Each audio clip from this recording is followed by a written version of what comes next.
And in a perfect world for us in our cathedral model is we get the privilege of walking alongside that entrepreneur with momentum as they scale. And then the key attribute that we're really bringing is really back to that wisdom and experience is, we've been around the block, we have access to people to solve problems. And if they trust us, then we get a chance to walk alongside them through some really fun stuff or some hard stuff, or usually a little of both. You get hard stuff and then you get fun stuff. What's up, y'all? You're listening to the CarrotCast podcast, the podcast with a funny name but a big mission. We help thousands of real estate investors and agents grow rock-solid mindsets, do better marketing so that you can build a business of freedom and impact. I'm your host, Trevor Mock. Let's dive into today's episode. What's up, y'all? So a special treat for you guys. Not only do I have a returning guest who I'll reintroduce y'all to, but you on YouTube land, you guys can see we're in the studio. And this is probably Brady. Brady's my all things content guy. Yeah. Producer. He's a producer. Everything content like that. So yeah, probably 5th, 6th, 7th time in the studio, maybe 10th time in the studio. So we don't do it a whole lot, but audio quality is gonna be awesome. Video quality here on YouTube is gonna be awesome, and we're gonna find ways to do more of these in person. But everyone in CarrotCast land, I've got my friend and mentor Seth Buechley with me, who I'll reintroduce you guys to here in a second. But if you guys go back, we'll link it up in the show notes. Seth has been on here at least once, maybe 2 other times. Give you guys some context. So Seth and I originally met, years ago. Through my young entrepreneur group here in town. And there was a guy who was just showing up at Split's Bar and Grill and didn't know who the guy was, and sitting down, he was engaging and talking with people. And I came to learn later, it's like, whoa, he's got a really, really cool business background. And we got to know each other. Seth moved into the building down here, the Loft Entrepreneur Co-work space that we're sitting in right now, and has been in here for a number of years now. And I've just been really fortunate and lucky to be able to become friends with Seth, golfing with him, hanging out at dinners, hanging out with family. But also he's working in and on the business of Carrot through his consulting business, Cathedral Consulting, and it's been a critical part of where we are right now. So Seth, I want to welcome you back on the CarrotCast, man. I am thrilled to be back on the CarrotCast and excited for this conversation. Dude, so before we dive in, CarrotCamp, the last CarrotCamp was not too long ago, and you spoke to the two groups, and it's the first time we'd ever done 2 groups of CarrotCamp in 1 week. And so you were lucky enough to speak in front of 30 people, and they were fortunate enough to be able to be in front of you, listen to that message. And we got a couple of thank you notes, and I didn't read them to you. I need to show them to you, but a couple of guys sent some thank you notes through, and both of them had mentioned you and just how amazing it was having your message. And I got a lot of comments from people too. Chris Kennedy and others kept on coming up to me and like, thank you. Jordan mentioned it. Thank you for bringing Seth in. What he brought was exactly what we needed right now. What he brought a level of not just professionalism, but also just that authenticity to the conversation to help us be better business people and better people. So I appreciate you feeding into the campers. But I want to toss it to you, Seth. Before we dive into some topics, I want to talk about mentoring and where to find a mentor and why it's important to mentor somebody. We're talking about some other cool topics too, but let people know who haven't had a chance to meet you yet. Who are you? Who's Seth Buechley? And why are you sitting here across the table from me? Great tee up there. So I am a dad. I've got 4 kids and a grandson. I'm a husband of 30 years to my high school sweetheart.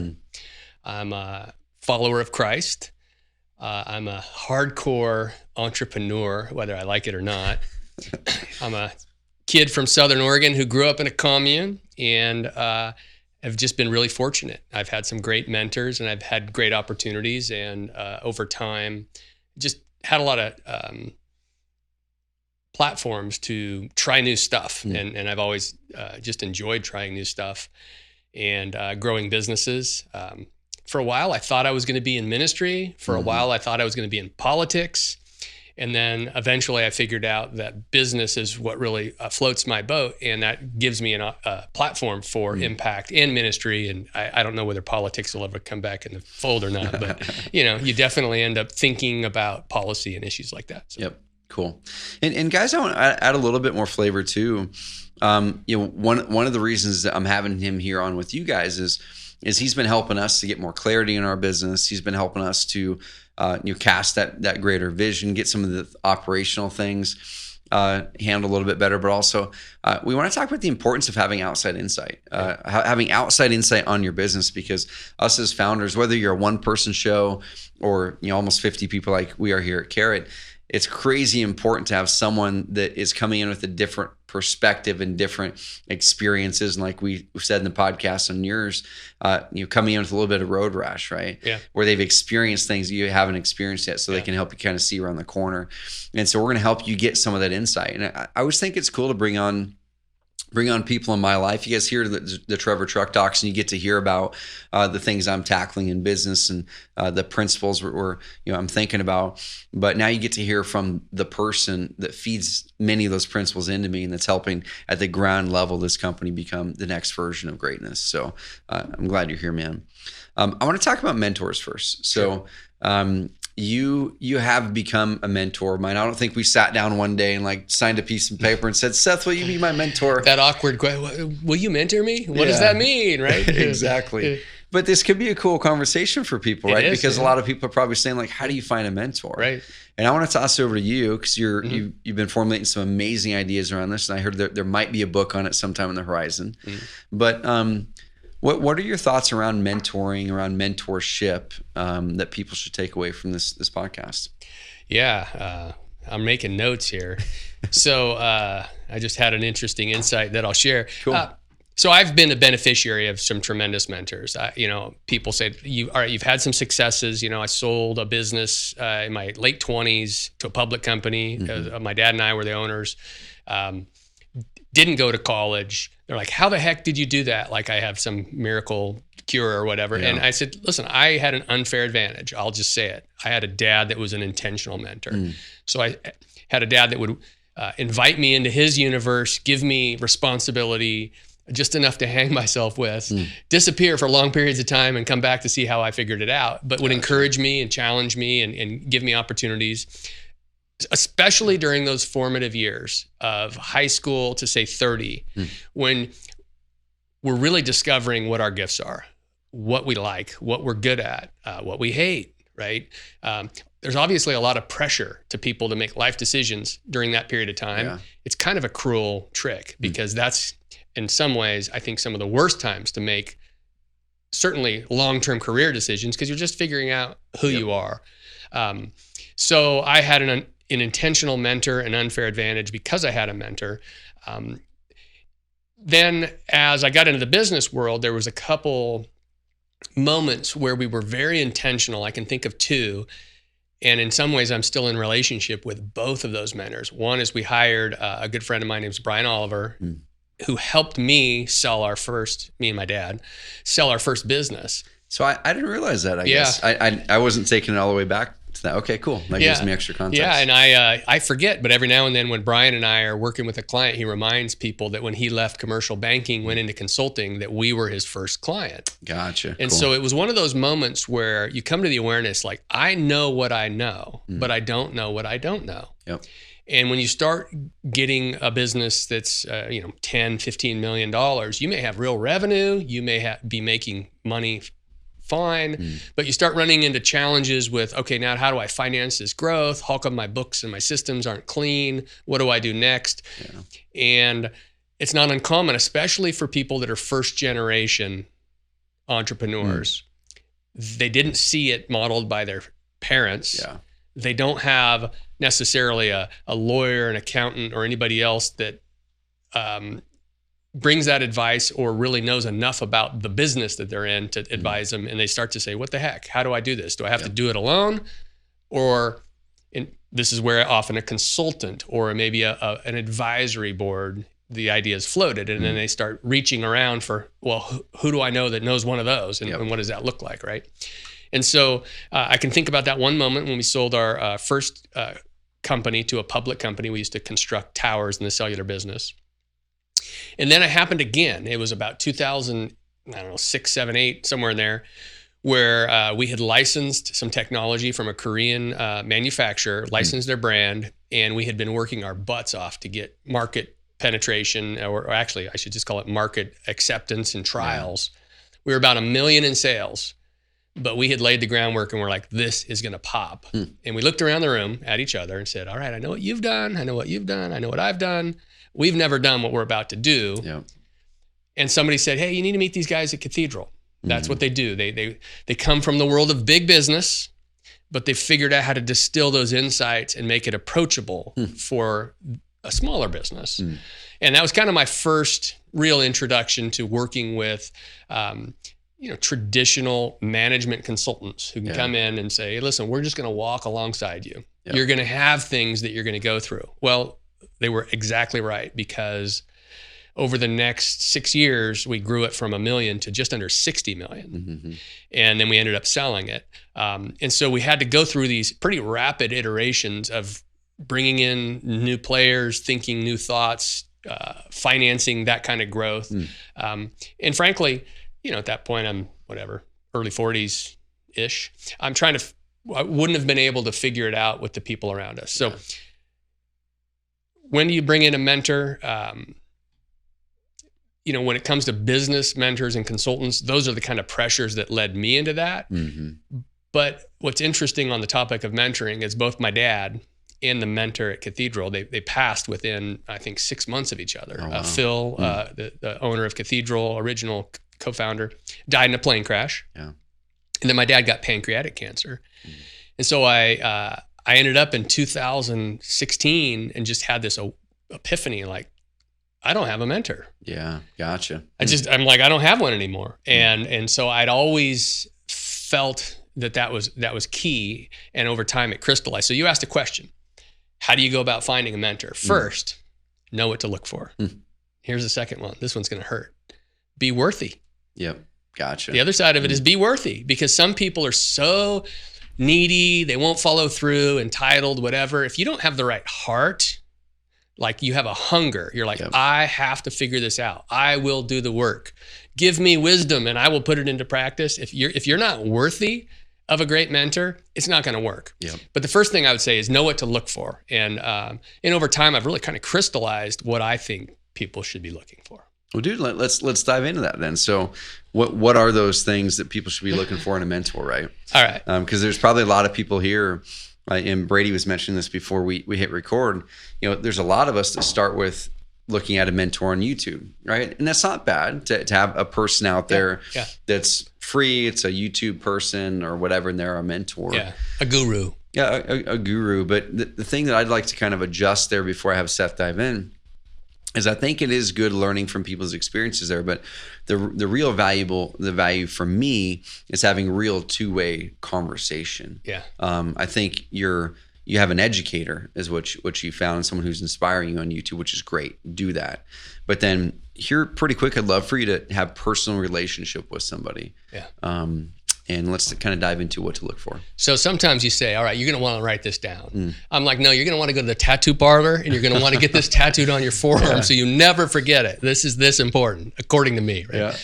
So first is, what you're looking for in a mentor is somebody who has wisdom that they are willing to share. So let's break it down. Wisdom, not just information, but experience and hard-fought lessons, timeless truth that they've embodied, that they've lived, and they're willing to share it. We've all seen people that are super gifted, super talented, but they're just not available to us because they haven't clicked in their mind that that's their job, that's their obligation, that's their privilege to be one who shares and impacts others. And it's unfortunate, it's kind of sad because you see these talented people they're still chasing whatever it is they're chasing rather than taking the wisdom that they really have been given and turning around and being willing to share that. And so that's number one is wisdom that they're willing to share, and I just always ask, why would we take advice from somebody that doesn't have wisdom? Right. So, but the truth is sometimes we do because we get confused about where we should be looking. So that's the first one, wisdom that they're willing to share. And now I want to take a brief pause and go back to what's the difference between a mentor, a coach, or a guru. Yep. I think you nailed it well. The guru is a personality. You're probably not in relationship with them. Yep. They're giving you information and experience, but it's really a one-way dialogue. Yep. You can learn a lot from them. And I have people that I really respect and I learn from them. But it's not the same thing as a mentor. Mm-hmm. Same thing with a coach. I am an executive coach. I have executive coaches on my team. I hire executive coaches, but I don't see a coach as a wisdom. I see a coach as really being around performance. Yep. Generally short term. I'm going to move you from point A to point B efficiently. And I may not even be the best at that, but I'm the best at getting you to be the best at it. Yep. Right? Mm-hmm. They're very fine-tuned. And I see coaches as a lot like the way we would normally use the word basketball coach, measured by the wins and losses within a finite period of time known as the season, right? Yep. Whereas a mentor is really somebody that's going to walk alongside of you for the long run. Yep. You're going to be in relationship with them, which gets me to the next point. Mm-hmm. A mentor is somebody that knows you. Yep. Gotcha. And you actually know them. Mm-hmm. But the first part is knowing you, knowing your history, knowing what floats your boat, knowing where your pitfalls are, what trips you up. Oh yeah. Right. Yep. And that they have context. Mm-hmm. Because why would we take advice for life's most important decision from somebody that doesn't even really know us? Yeah, exactly. But it does happen. And then over time, as I've been thinking about these four, the part you brought up really matters, which is not only do you get to, or they get to know you, but you get to know them. Mm-hmm. And you get to ask them questions about, all right, how did you work through this when it happened in your life?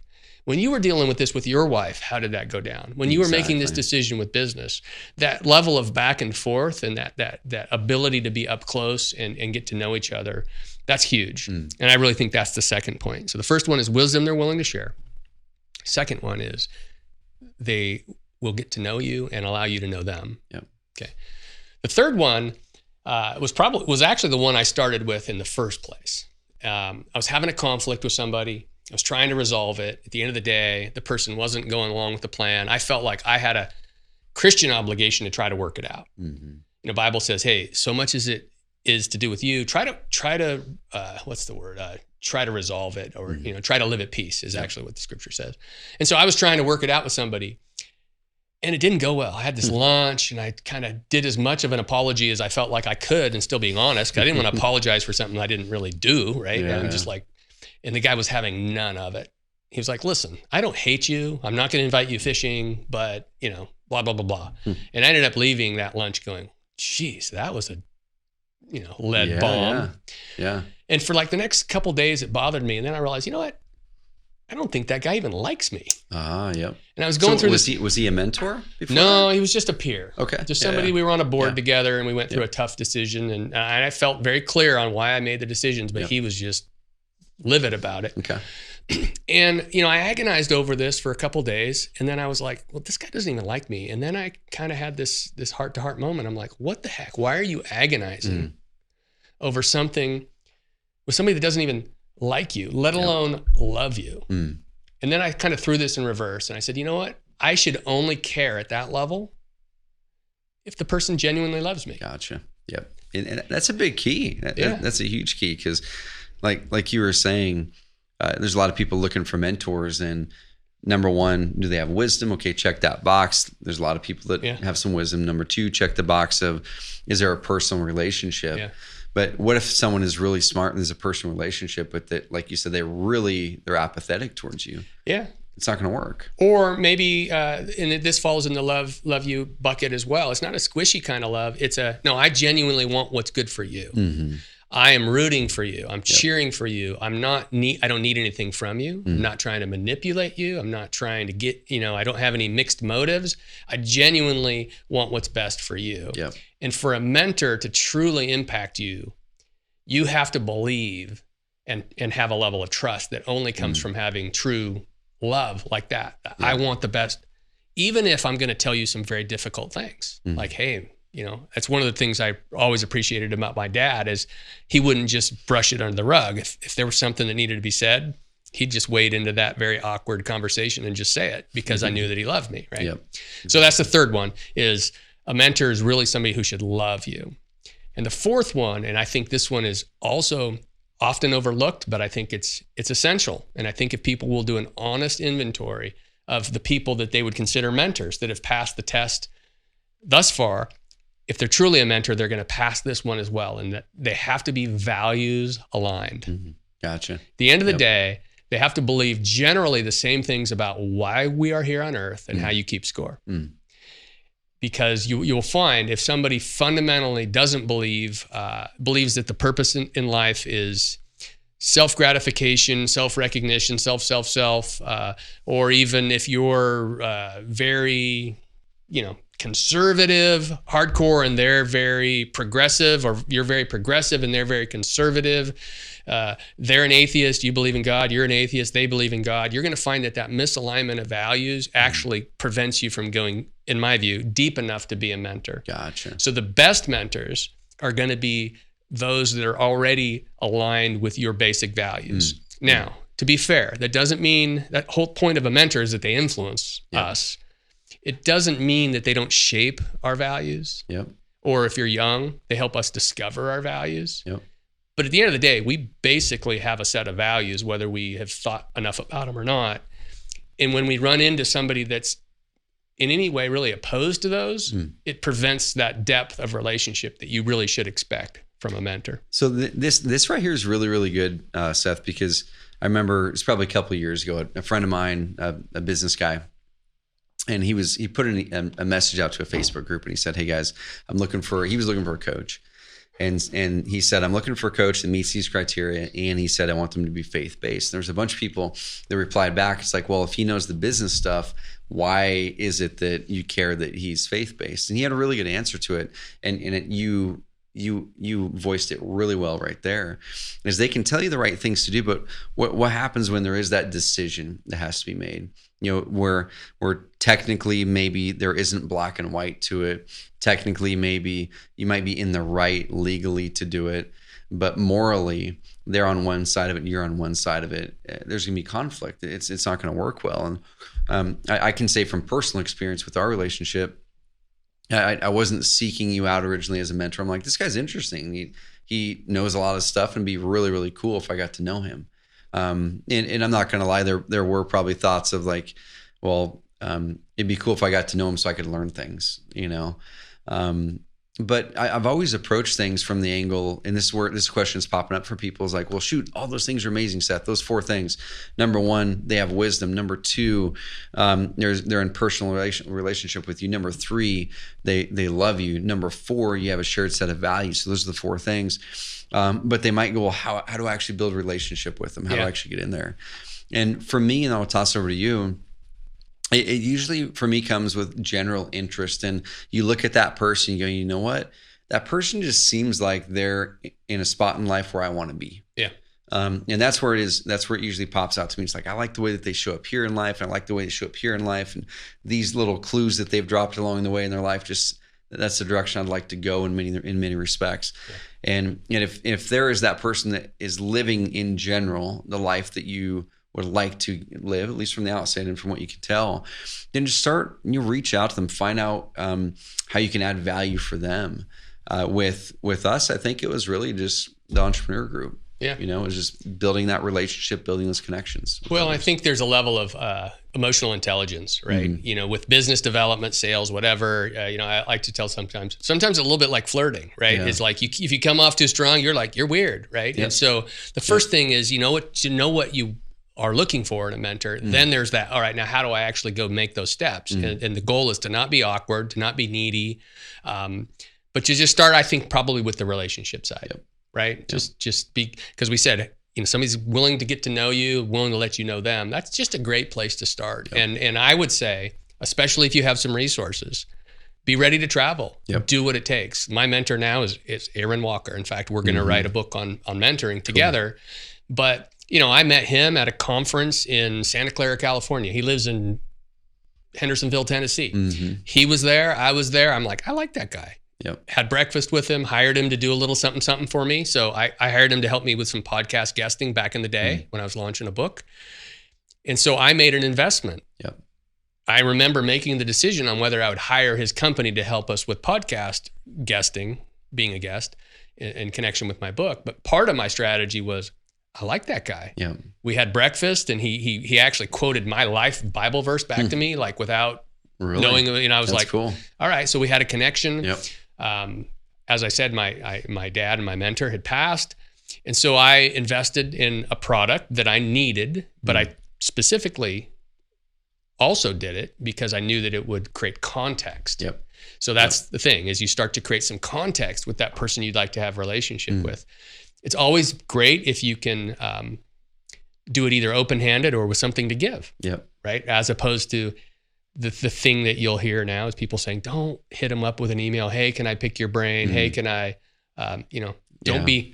don't come across as needy. Yep. And this is where emotional intelligence, a little bit of prayer for wisdom, and a little courage too. It might feel a little awkward to reach out to somebody. Yep. I'll just tell you guys, I just hired a coach not long ago who heard me on a podcast, and he was like, you mentioned you didn't have a coach, you were looking for one. Oh, cool. And he's like, I'm a coach and I'd like to do that. And I was like, really? That's cool. I'm like, good for you. And I interviewed him. I'm like, yeah, you're strong in areas I need to be strong. Yeah. Let's do this. And cool. That was a great example, I thought, of somebody with a little bit of emotional intelligence and courage to reach out. So that's way cool. I have a couple more things in the mentor side. I don't want to switch topics, but one thing that popped up in my mind is you were mentioning, the email that is, I want to pick your brain. Yeah. Number one, that usually doesn't work great, like Seth was mentioning. The second most popular one is like, can I buy you lunch? Yeah. And I think that one works great when you, and this might come out weird, but it works great when you're broke. It works great when you have nothing to do. It works great when you're probably retired or whatever. But when you're a really busy business person, you've already got lunch. That doesn't work great at all. Because my time is really valuable. But you guys, what does work great? If one of you guys were here in Roseburg and you said, hey, I'd love to connect with you. I'm getting in the fitness game. I'm really getting in the fitness game, wanting to take care of myself. I'm just going to toss it out to you. You can say no, but dude, I'd be pumped to come work out with you tomorrow. I'm like, awesome. Come do that. I'm going to work out anyway. Yeah. And we can chat. And it doesn't mean there's going to be a second workout. Maybe there will be, right? But there have been times like that where someone pitched and proposed to just step into something that I cared about. It shows that they're working hard. And there's been some people that we know even that have like, hey, can we get lunch? And I said, you know what? I don't have time for lunch, but I work out in the gym at 8:20 these days. Feel free to come join us. Never show up. Yeah. Never show up. So if they're not going to show up, then they're probably not going to invest in the rest of that relationship. Yeah, no, that's great. I was thinking something else. So I was on the phone with a guy who's a professional accelerator and connector, like legit. And I'm about to drop more money than I care my wife to understand to be in a room with about, I think 20 or 30 other people. We'll be doing this in Costa Rica in the fall. And you pay a lot of money just to be in the room to let things happen. Yep. Okay, so there's that. Sometimes you got to travel. You got to invest in order to build that network. It's not going to come easy. But this is the part that I wanted to share, not just that. I said, what makes it work when it works? He says, people need to be very clear. What is it that they can offer?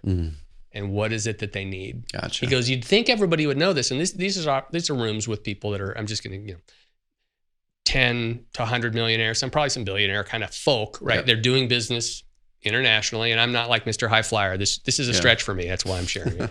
And I'm gonna try it. It may not work. I may not like it. I may be like, that was a boondoggle. I've had a few boondoggles in my time. But his messaging of just be really clear on what you bring to the table and what it is that you'd like, how they can help you. Yep. And so I would say an example of you're wanting to reach out to a prospective mentor. Number one, do some research. You should know a lot about them. Yep. I just landed a guest podcast. I think I'm going to be on his podcast. He'll be on my podcast. He's never going to listen to this. So it's with Ray. It's with Ray Edwards. Oh, cool. I like Ray Edwards. Yep. I've liked him for years. Yep. He doesn't know me. A couple years ago, I sent him a book to him and his son. And then I had a friend introduce me, Aaron Walker. Yep. And I had a nice conversation with Ray through his assistant, introduced by, I think, Aaron. And on that call, I was able to communicate to Ray that I listened to his podcast, that I knew the name of his coffee shop that he owns. I said, yeah, I happened to send you a book a few years ago. He said, yeah, I think I saw that book. It's on my shelf. So I had established context over a year. I pointed out the fact that, hey, I actually met you at Social Media Marketing World down in San Diego. We talked about this. So I had like 5 or 6 touch points that I'd already spent the time with. Genuinely. Because I respect the guy. I like him. I like what he stands for. And now it looks like I'm going to get a chance to be on his podcast. I like it. There we go. That's an example of, and does that the end of the rainbow? Don't know. You never know. Or it could be the opposite, like somebody like Aaron Walker, who's become a life friend to me and a huge part of, my national networks, if you will. Dude, so what about the other side of the coin, about mentoring other people, right? Because that's one thing that at CarrotCamp, I think you drew a ladder this time. I think that was am I making that up? You drew a ladder? I might have. It seems like 3 lines. Was it 3 lines? I interpret it as a ladder, I guess. Going up. But yeah, so you had here's the person, and then you're going to reach up towards someone that can be your mentor. And then the other part that people should mentor other people. Let's spend a couple minutes on that. And I want to kind of move over to one last question on business consulting, how people can actually get help in their business better, and what we've done together. But let's talk about that mentoring. Why is it important, number one, that everyone should mentor? And even for the people, especially for the people that are in a spot where they're like, I'm not anywhere near where I want to be. Let's specifically focus on them and open up their eyes for why it's going to be important for them to mentor too. I think part of buying into mentoring is buying into this idea that God gives people experiences and gifts for the purpose of others, not just themselves. And so think about it. On one hand, if you're looking for a mentor, you're expecting somebody else is going to stop what they're doing, care about you, and invest in you. You're asking them to do that by being a mentor. Well, if you believe that they should, then why is it that you shouldn't? Right. And so it's basically buying into it. And I actually think this is the biblical principle of sowing and reaping. Like if you're going to it's okay to expect that you're going to get the same kind of benefits if you're doing it yourself. So we often, especially driven people, we are very consumed with our dreams and our schemes. And sometimes we're so very, very humble. I'm joking, kind of. Where we're like, well, I see all of my flaws and weaknesses, and I know how little I really know. Who would want to learn from me? We tell ourselves that story, and that can be a limiting belief, right? So it's 2 things. It's either we're just totally self-absorbed, or we're self-deprecating. But either way, we're frankly not doing our job. And our job is take what we've learned, the wisdom that God has given us and allowed us to gather up, and sharing it with somebody else. It's just part of the job. It's not that complicated. In communicating, sending signals to others, hey, I'm available. I'm not above you. I'm not out of reach. I'm available. And so being very practical about that, communicating, you do it very well. Hey, if you're in town, hit me up, or hey, come to this event, or sharing the knowledge we have. It's really a hard issue. Back to that, what are you looking for? You're looking for somebody who has wisdom and they're willing to share it. So if that's what you're looking for, I would say, then go ahead and be that. Be that mentor that you always wanted. And now that you know what those 4 things are, it's pretty easy to say, am I demonstrating that? Like, for instance, I want to mentor you, but I really don't want to hang out with you. That doesn't work. Doesn't work, It doesn't work. Dude, so on that, I want to keep people a couple ideas on this here. So a friend of mine, Yaku, we all know him here in town. He mentors really disadvantaged youth. He uses his program called the Umpqua Valley Bicycle Outreach. We have supported them immensely over the last few years to help get more outreach happening in our community. And I was down there at their bike shop a few weeks ago, sitting there talking to Zach and Yaku. And Zach is one of the kids that he's mentoring. And it's changed Zach's life. He literally didn't, he's 19 years old, had never known how to ride a bike. And Yaku taught him how to ride a bike at 19 years old because his parents just didn't teach him that. and he has a mild case of Asperger's, but he's with it, dude. He's smart, and so he's been. So does Elon Musk. Yeah, exactly. He's with it. He's smart, and so when I'm looking at it, I go, man, Zach's life has changed. Yeah. Because Yaku chose to invest in. Now, is Yaku a business person? Is he the successful person on the business side of it? No. But like you were saying, there's certain gifts that we've been given by God. It doesn't have to be business. So if you guys are looking at you mentoring someone on the business side of it, take that out of your equation. Say, well, shoot, I really learned how to get in great shape, or I really learned how to turn from depressed to happy, or I really learned the basics of life to just not get in trouble. And there's kids out there that just don't know how to stay out of trouble. Yeah. And so I want you guys to look at what can you do, that there's something in your life, that there's a lot of people in life that don't have that and they need it, and seek out those places to give of your time and mentor. And I can guarantee you it's gonna change your life being a mentor as well. So I appreciate you sharing that. I want to shift the topic for the last few minutes here on there's a lot of people listening to this who have amazing businesses. It could be 3, 4, 5 employees, it could be 10 employees. At the last CarrotCamp, there was a guy who bought 30 houses that month, and then Chris, another guy who had his first $1 million net profit year, and everything in between. Teams who were just one person doing great.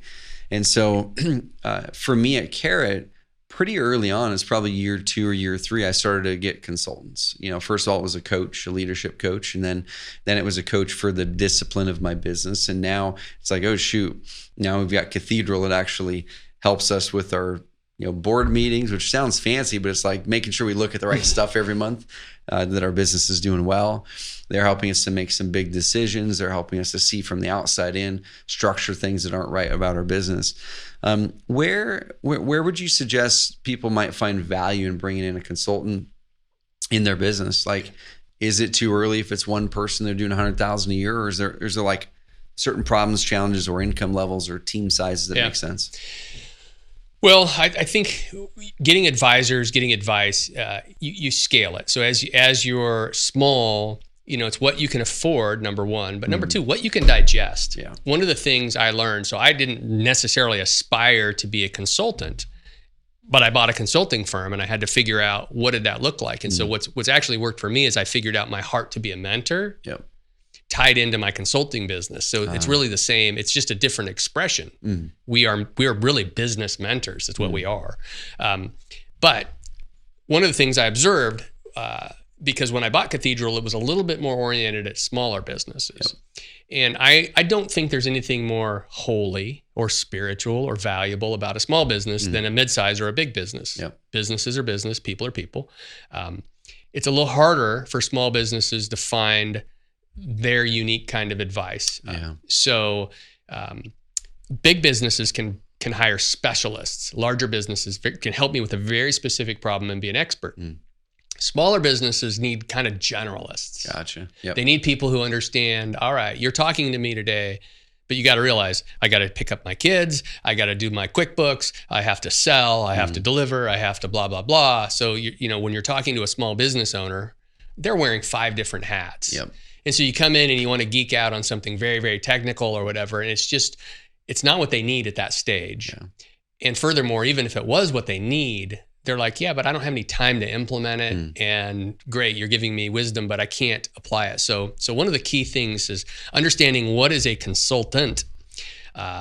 Phil, my mentor, had the great phrase, which I use often, which is a consultant should create solutions that are affordable and implementable, and they lead to near-term results. Yeah.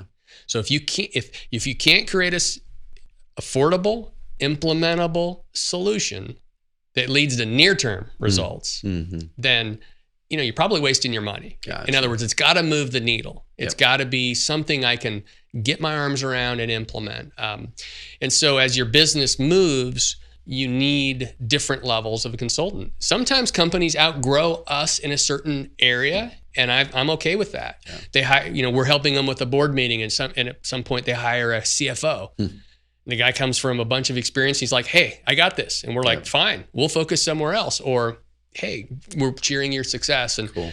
The thing that people fear about consultants is, well, they just come in and then they expand the scope. And, that may be the case. But what I find is when you need specific help to get unstuck, that's a great time to consider a consultant. And the beauty and the thing that we would always aim for is try not to get locked into long-term anything. Yeah. Right? Just say, hey, as long as this works, we'll keep doing it. And if it stops working, that's the beauty, is you say, hey, great knowing you, move on, find somebody else. And one thing you mentioned earlier too is when you're smaller, well, it works for bigger businesses. You mentioned it for bigger businesses. It works for smaller businesses too, where identify the problems you have and then hire to solve those problems. Even in the real estate space, there's some amazing consultants that will go and help teams or companies that are like 3 to 10 people and they're 500,000 or more, and they'll help you come in and put in your cadence, like EOS. Yeah. It'll put in your meeting cadence and your scorecards and make sure you're planning well and things like that. So if you guys are at that spot where you've got a few people and your revenue's starting to grow and you feel like, man, I'm running around like a chicken with my head cut off, there isn't good planning, there isn't good alignment, you might be able to find an amazing consultant like Sharper Solutions. My friend Gary Harper, they do that just for real estate investors on like the EOS side of it. And guys kind of look at that sales. There could be a sales consultant. So you can get like a sales consultant like John Martinez to help with that specific thing. But what I want to encourage you guys to do is don't let your business problems fester and go spend the money and hire somebody. Yeah. Even if it looks like a big check to hire. So one of the things that we talk about, and I love this, one of the things that I'm privileged, even though Phil is no longer with us, my mentor, he has like a collegiate level training program that he recorded with his own voice and curriculum and a learning management system that I still have access to. So every now and then I'll go geek out on some of that stuff. But one of the things we taught early on is one of the first products that we have at Cathedral that we'll often start with when somebody reaches out and they need help is, hey, let us do just essentially a discovery. Yeah. We have various names for it, but that's essentially what it is, hey, for whatever it is, a couple grand and, a couple months, let us interview your key people and give you our observations. Yep. And when Phil was going through his training, it was great. He said, listen, everybody comes in the doctor's office and they want to self-diagnose. Oh, yeah. He says, but what does the doctor do? He listens to your heart. He checks in your ears. He checks in your eyes, because you may think well, the reason my elbow hurts is because of whatever. Yep. But the doctor has different tools and his different set of experiences. He says, no, your elbow hurts. That's a symptom, but it's actually something else. Oh, I gotcha. And that's kind of the process we go through with our business review discovery, is looking at the business, interviewing the key people from our perspective, having done this, dozens and dozens and dozens of times across multiple industries, and we can come back and say, all right, here's what's really going on in your business. Here's your strengths, weaknesses, opportunities, and threats. Here's a handful of recommendations. And that does a couple things. It lets us establish context, like, hey, we know your business now. You know how we roll. Now, what do we do next? And that could lead to a strategy.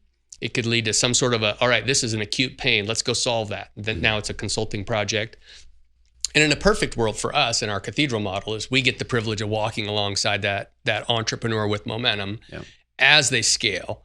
And then the key attribute that we're really bringing is really back to that wisdom and experience. Is, we've been around the block, we have access to people to solve problems. And if they trust us, then we get a chance to walk alongside them through some really fun stuff, or some hard stuff, or usually a little of both. You get hard stuff and then you get fun stuff. I like it. Well, guys, I hope you guys got tons of value out of this talk on mentorships, and then moving over to the business mentorship side of it too, right? And I can tell you with 100% fact that one of the biggest things for me in my life is having great people around me. Yeah. Great mentors like yourself, both on business and faith, and golf. You're a better golfer than I am. Well, you beat me last time. Except for that one round. Yeah, exactly. Which is the last one, which is the one that counts. That's the best as I can tell. That's right. But also, guys and gals, finding those mentors in parts of your life that you just really want to be fed into. So use that process that Seth walked through, those 4 items. Go check, reverse back to that part of the podcast and listen to it again. And also, man, I just want to really appreciate you for what you put out to the world. Guys, go follow Seth and grab his podcast called Business Done Right. We'll link it up in the show notes as well, Business Done Right. But dude, I'm going to toss the same question to you that you kind of finished with me. Kind of what's next? What are you excited about this next year or two? Sure. Well, I actually took a little bit of my own medicine and I wrote out a vision script. I guess I should give a tip of the hat to Michael Hyatt, who wrote a book called Vision Driven Leader. We challenge you to actually write it out. And so, I rolled my eyes and I took my medicine and I did it. And I'm really glad I did, because it forced me to kind of codify where I'm trying to take Cathedral. And I really want it to be a national platform. We've got a core team of about 6 and probably another 6 or 7 or 8 people around us that we bring in. And I want to see that expand to really being a national brand. I've got a lending company called Cathedral Finance. We do bridge loans, and we're looking to expand into the telecom space next couple years. Working on a partnership on that. And then the last thing is, I think we're going to raise a fund. Sweet. I started a trade association years ago called the Safer Buildings Coalition. And that gives me a lot of visibility into a fast-growing industry sector where we're already doing a fair amount of mergers and acquisitions and advisory. And I've always kind of wanted to exercise and learn that piece of the pie. So those are growth areas. You can probably tell I get pretty motivated by new territory. I like to be a trailblazer for myself, not maybe others. So I'm excited about those things, and I'm excited about having a team that I get to do it with. I learned long ago, even though it was probably, I was slow to pick this up, that people like me need a team around me to succeed. I have a lot of ideas, but at the end of the day, I burn out very quickly if I don't have a strong team. And so folding back and trying to be a leader that can attract and retain that kind of talent, you have to do it intentionally. And so I'm very grateful that we're on a good trajectory. You guys have an amazing team. Well, where can people find you and follow you? They can get me at cathedralconsulting.com, best place. If they can figure out how to spell my name, they can follow me on LinkedIn and Instagram, although my Insta game is not nearly as prolific as yours, but I'm working on it. Cool. Awesome. Well, guys, go follow Seth. We'll link up at the show notes. We'll link up Cathedral Consulting, his Instagram, the whole thing. And I want you guys to go out there and make a name this month. If you don't have a mentor, I want you to write down a list of potential people who you could be a mentor to, and write down a potential list of people or a place so you can go and find a person or two that you can be a mentor for. And it's going to change your life, y'all. So you guys have an amazing rest of the week. Thank you for following us on the CarrotCast. Give a rating and review over on Apple Podcasts and in Spotify. You can't give ratings and reviews in Spotify. Give us a thumbs up in Spotify. But we appreciate you guys. We'll see you next week. And guys, get your mentor and be a mentor. Talk soon.